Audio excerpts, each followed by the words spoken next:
So when you kind of moved to, like, I guess LA for your career, that wasn't too frightening or anything for you, or it wasn't like a scary moment because you were used to moving?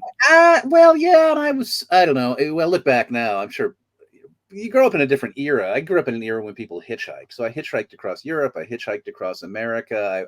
We traveled a lot when I was a kid. I was never afraid of going places.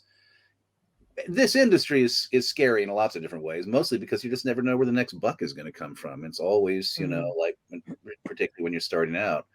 I knew that I wasn't going to, go very far in New York theater because I don't sing and I don't dance, and it's hard to make a living in New York. So I decided to go to the provinces. I went to Chicago first, then I went to Seattle. Loved Seattle, stuck around for a long time. Moving to LA was, candidly, you can't make a living in theater.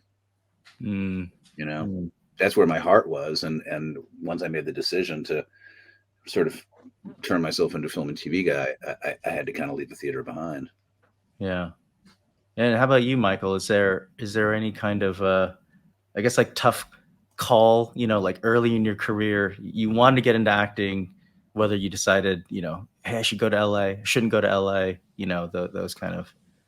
Well, mine, as I told you, like I was pursuing something else in the nature of teachers. I had a great junior high drama teacher who always encouraged me to pursue it, and I wanted to. What happened was, as I was getting older, I went into school and I was pursuing a business degree, and I was taking a drama course on the side. And my drama teacher from junior high school, who had always kind of bugged me and pursued me and continued to do so in this town that I grew up, called me up out of the blue one day and said, "Call this guy." And he was a director of the professional theater production in town because they were looking for guys to be basically apprentices in this production of Lion in Winter. And so I called him up and he asked me if I wanted to come try out, and I did and got in the play. And from that experience, continued to grow with an eye on the theater because she saw me straying from it, I guess, and then pulled me back in. And I was like, oh, I don't know if I can do it. I'm playing hockey and all this other stuff.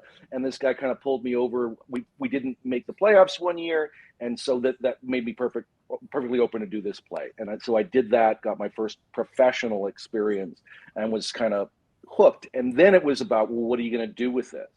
And so I continued to pursue the business degree when I went to the coast to Vancouver. But again, didn't know whether or not this was going to be viable because I was not going to be the guy with no resume that showed up with a bag, over his shoulder in LA, and they said, "Oh, get in line that way, kid." Right? Like, forget it.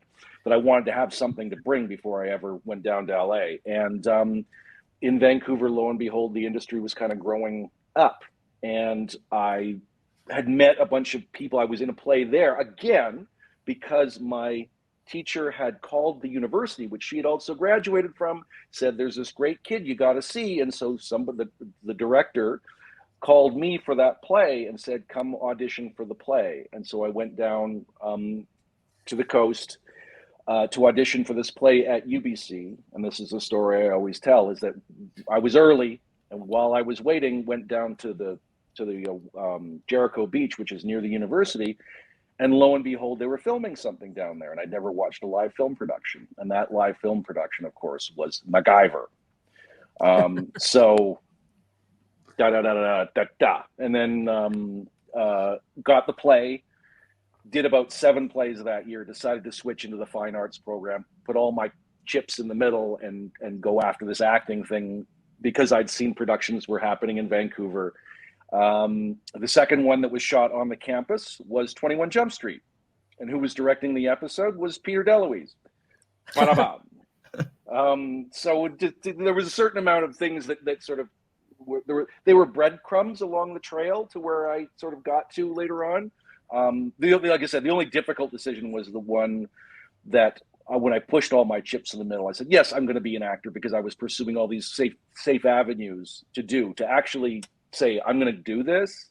And it kind of turned out okay. So, I mean, we always say for now.